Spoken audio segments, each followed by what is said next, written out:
Today I'm going to talk about Men, the film by Alex Garland that's just come out. It's getting released to digital stuff. Again, if you have a VPN, you can go. Various countries it's already released in digital, and you can stream it.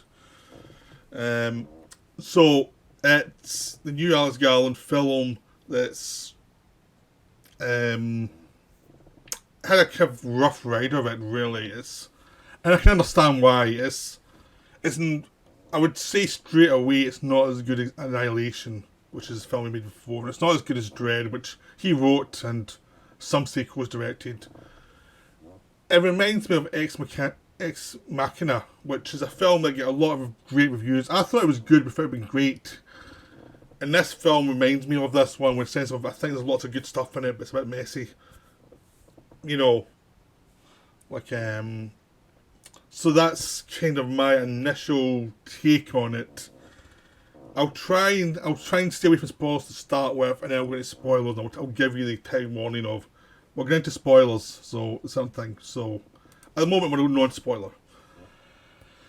The film is about a woman who has had a traumatic experience of her husband dying in difficult circumstances. You're not quite sure if it's a suicide or something worse.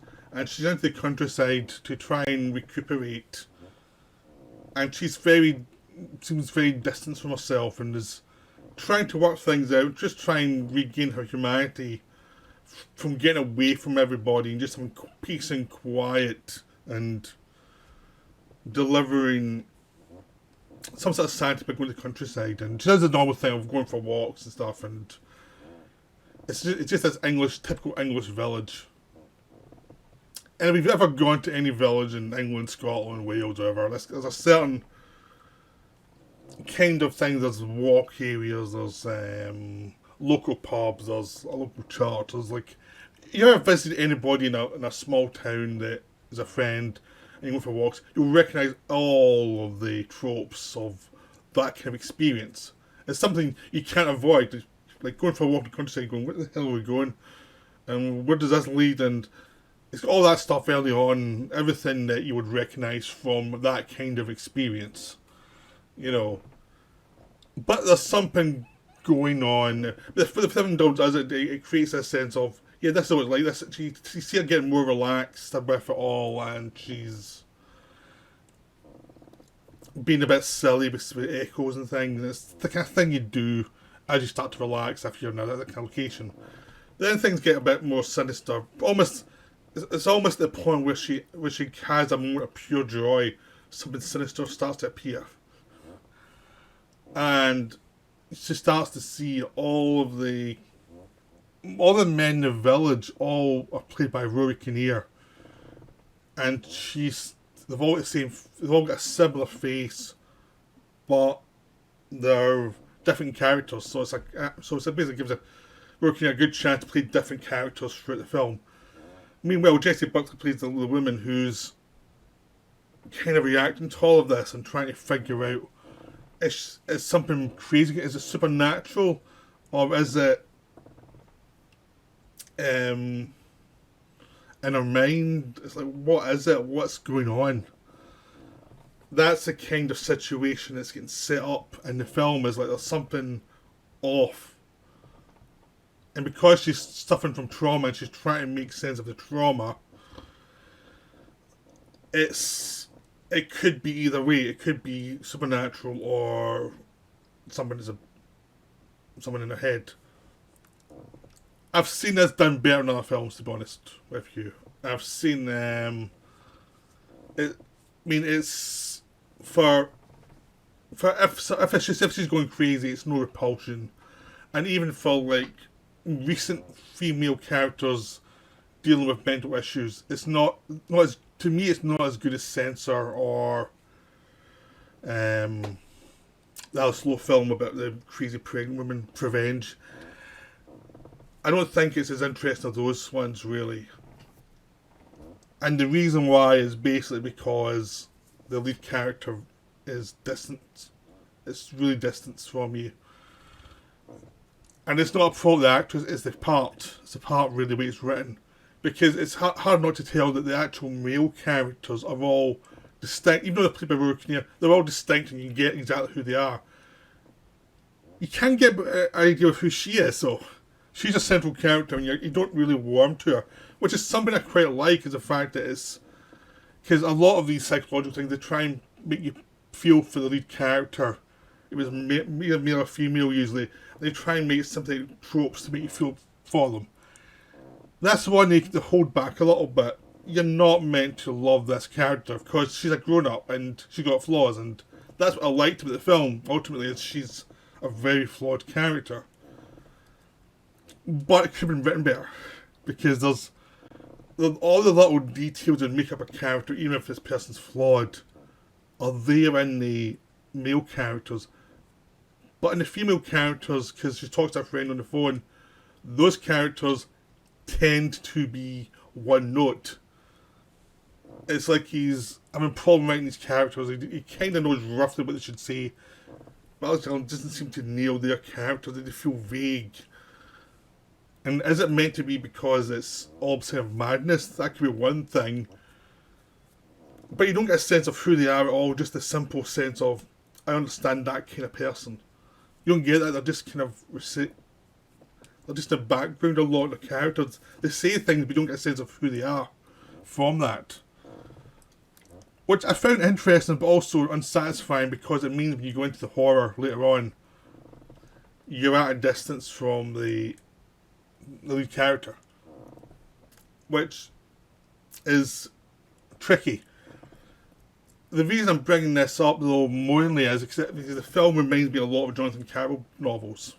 Jonathan Carroll is a terrific fantasy writer, but his fantasies and horror deals with human beings in a situation that may be fantastical, but the characters are so well written that you're with the characters as they deal with the situation, and it means that you're always with the characters, and they're always complicated, they're always difficult people, but they're always characters you're fascinated by and you always feel for them. And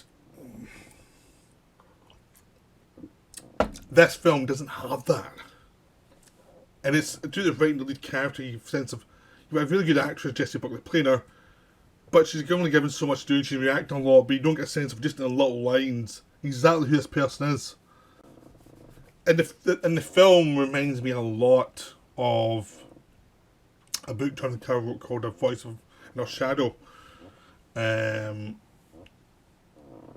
which is, it's a male protagonist, not a female protagonist, but it deals with the same thing of the idea of a trauma and how something traumatic can affect you through your life and how it affects your relationships. And it did it with a lot more charm than this and a lot more intriguing elements. So I'm going to try and avoid... I've been avoiding spoilers, so I'm going to go into spoiler territory. But generally, I want to say before I go into spoiler territory is the film's decent. It's a well-made film. It's very enjoyable, but it's not amazing. You're feeling that it was a draft away from being complete, because the last third kind of falls off a cliff. To be honest, it's trying for surrealism, and it doesn't have the lightness of a touch of what a Buñuel would give you.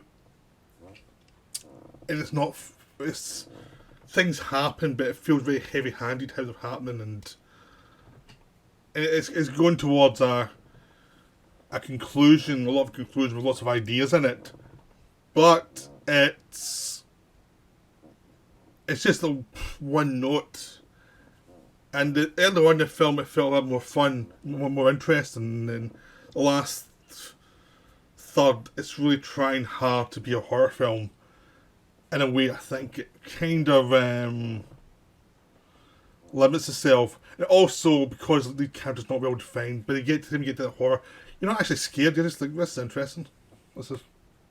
But it's not building it, there's no real build. You don't get a sense of there's going to be a conclusion that's going to be stunning, because there's not. There's a special effects conclusion that's interesting, the idea, but it's not tied to anything that is that interesting. So I'm going to spoil, because there's only so much I can say without spoilers, so I'm going to spoilers territory now. So if you've seen the film, you can continue. If you haven't seen the film, you can go see it. So basically, the film is she going mad or is it supernatural things? And it doesn't really come down on either side. There's more interesting if she's going mad, to be honest, because the supernatural stuff is visually fun, but it's ultimately a case of, well, why are they doing any of this stuff? Doesn't why people got all the same faces? Why does the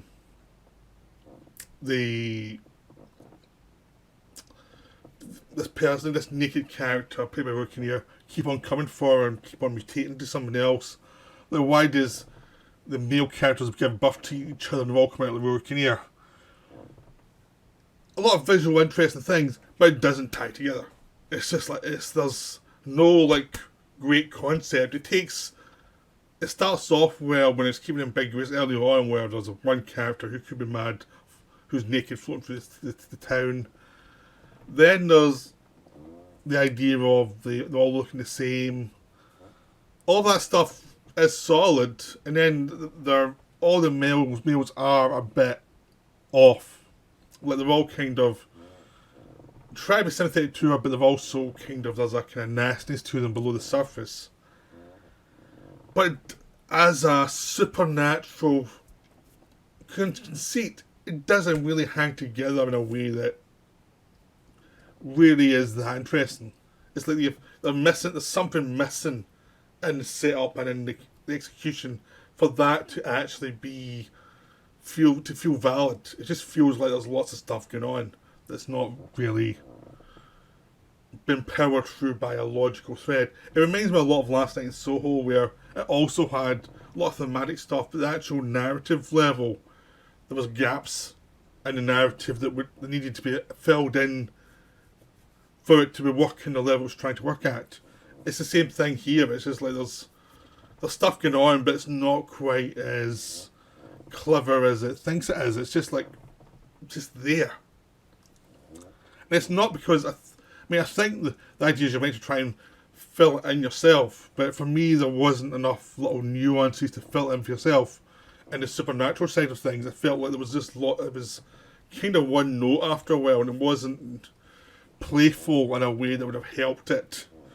It was playful in little bits and little character beats, but it wasn't playful visually, because it became a one-note slasher villain type of thing. All the villains turned out to be Rory Kinnear, and it's like it's the same guy coming after her, the same face coming after her.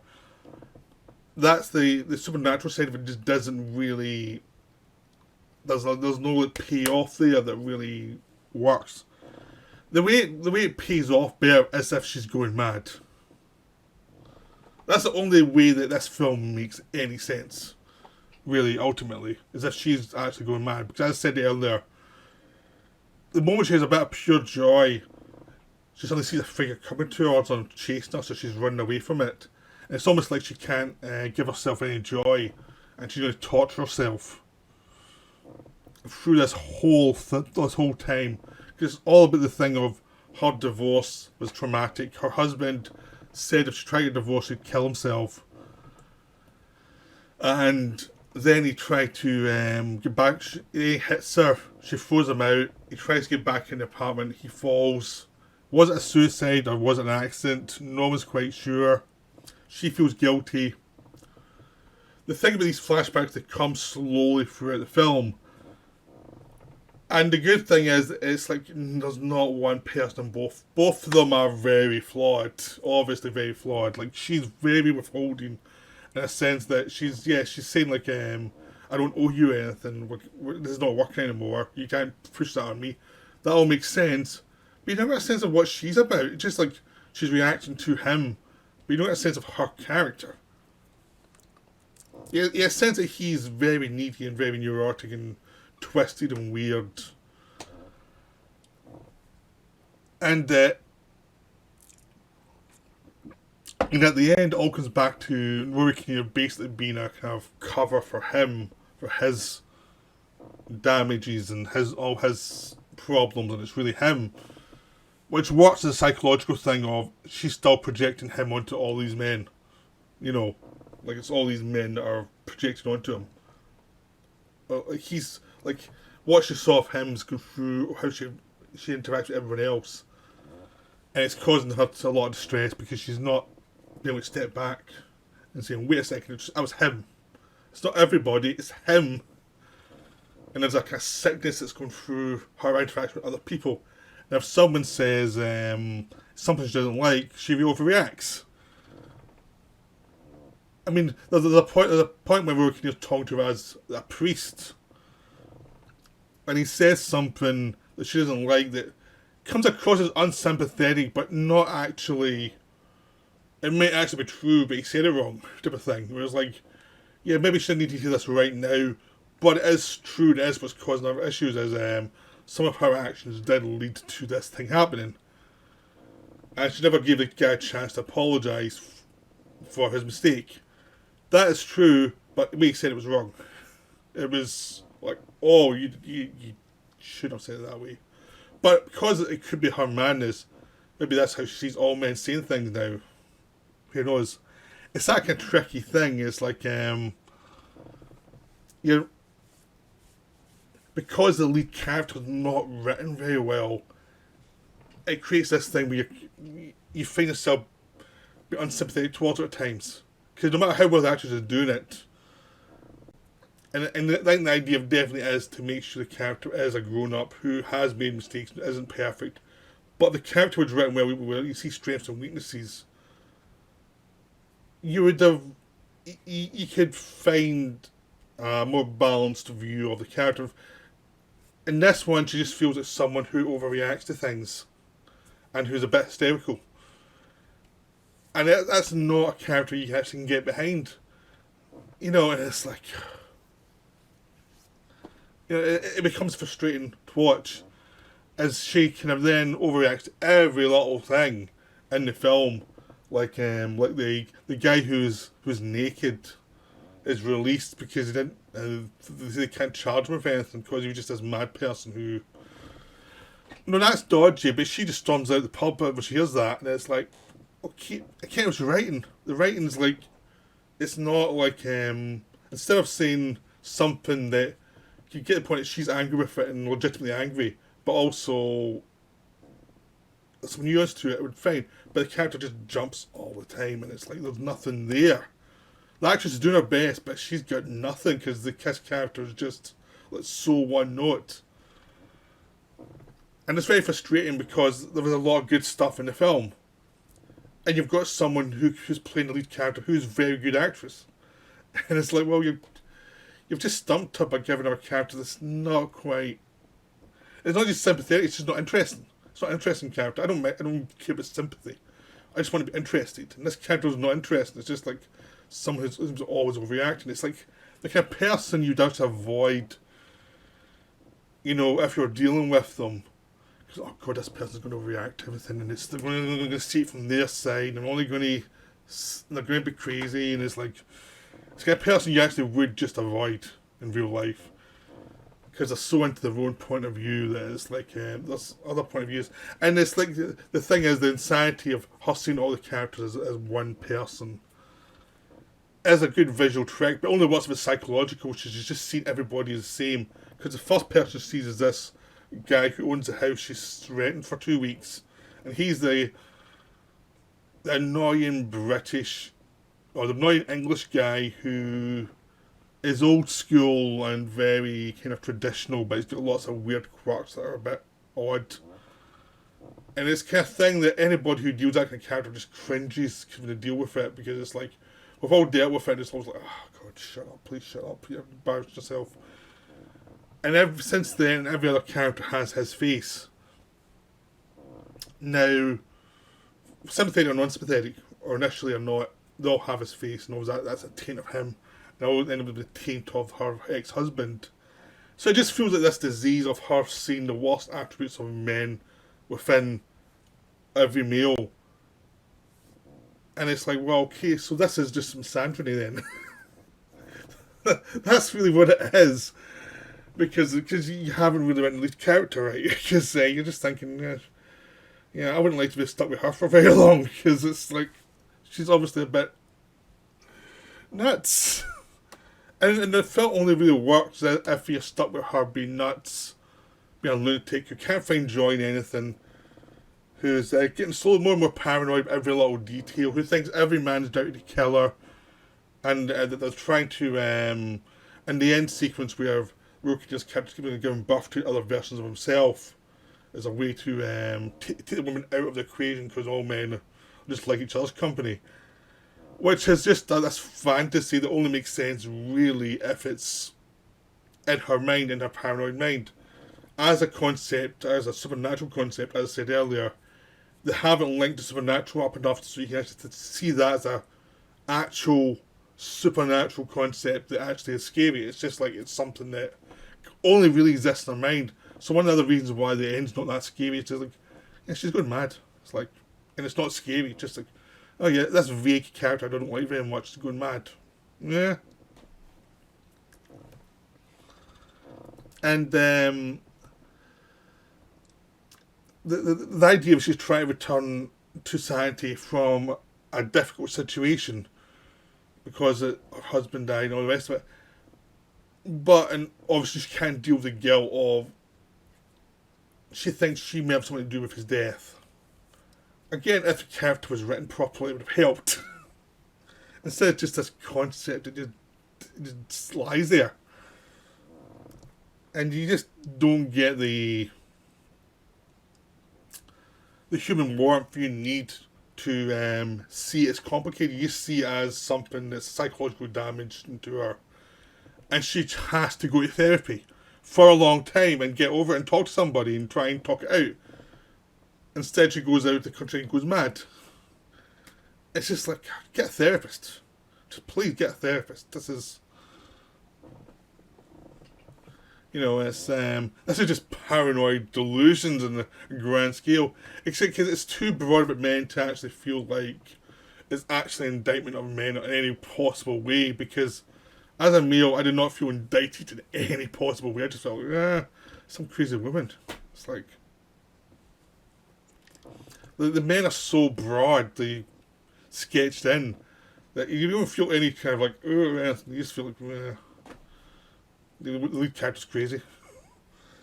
And the men are caricatures, and there are people like that, but there's also lots of people who are male who are not like that at all. It's just like, it's just too broad a film, and it has not gone through the drafts that needed to get finished. Because it's just there's so much there that is vague. So I'm not going to go on because I'm going to start repeating myself. I've probably done that already. But that's me finished yapping about this film. I hope you enjoyed the video. This video went on a lot longer than expected. I thought this was like a 10-minute at the most. So I hope you sit through to the end and enjoy it. So I'll see you later. Bye.